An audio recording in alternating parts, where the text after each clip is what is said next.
here? Fine, wherever. Okay. Okay, should I start now? Go ahead. It's recording. So. Hello, I'm going to be talking about the nervous system today. And if you really think about it, the nervous system is amazing.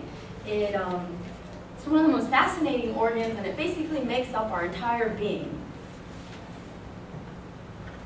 So, why should you trust me so much about knowing about this topic? Well, I took IB Bio in high school for a couple of years, and I'm really interested in biology, and I've done some research on this topic. So, your benefits.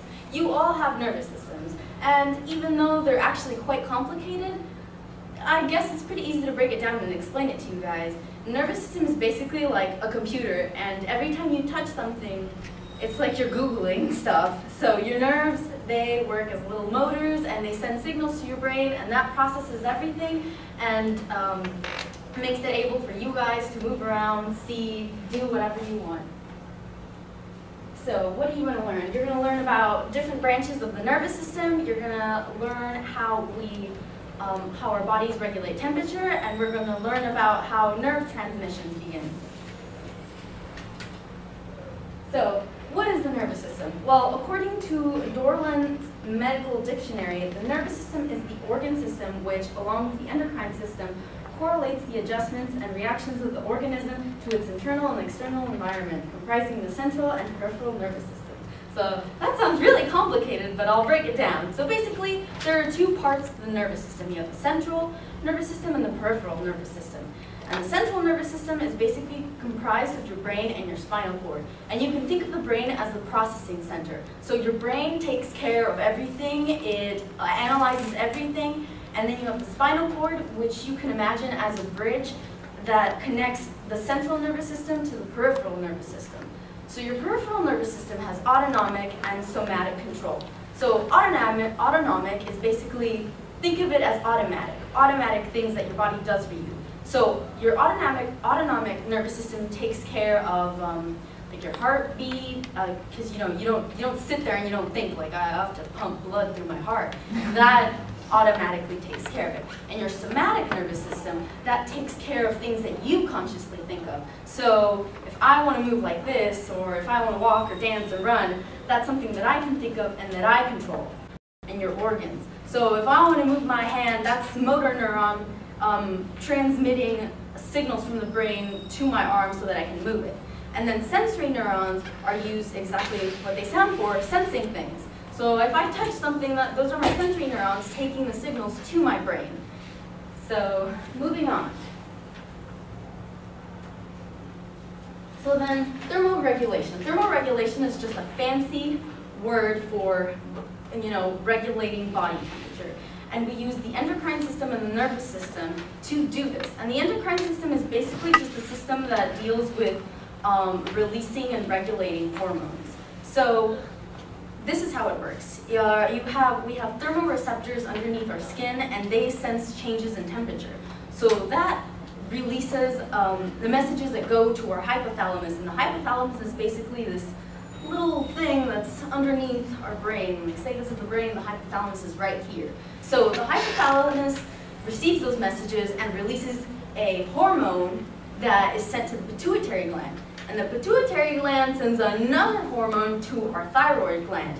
And that thyroid gland finally releases a hormone that's called thyroxine.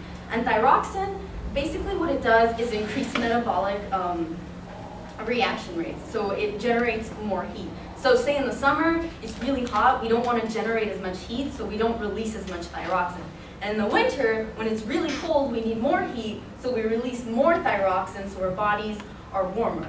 And that's how thermoregulation works. So now, lastly, we're going to learn about how nerve transmission begins.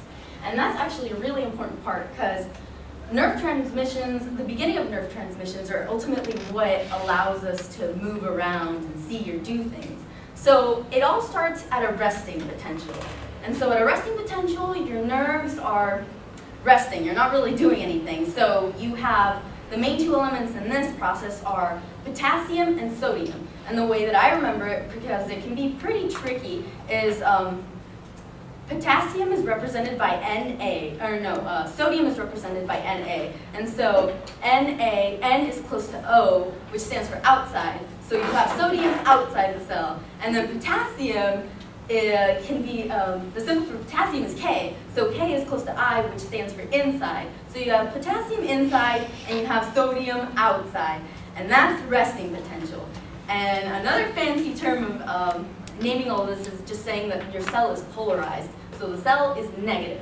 So then comes action potential. So to reach action potential, we have to depolarize the cell, which just means that we have to make it positive. So these channels open and they let sodium come inside, and that makes the cell positive. So then that's your action potential. And then after that, there has to come, the cell has to go back to the way it was. So that's your falling phase. And in the falling phase, those channels that let sodium in, they close, and then other channels that let potassium in, they open. So then the cell is able to go back to being negative again. Those are just some pictures. So now, let's review. We learned about the nervous system and its two different branches and what neurons are and nerves are. And we learned about thermoregulation, which is just a fancy way of saying body temperature regulation. And we also learned about how nerve transmission begins. So I hope now that you further understand a little bit about the nervous system and appreciate science.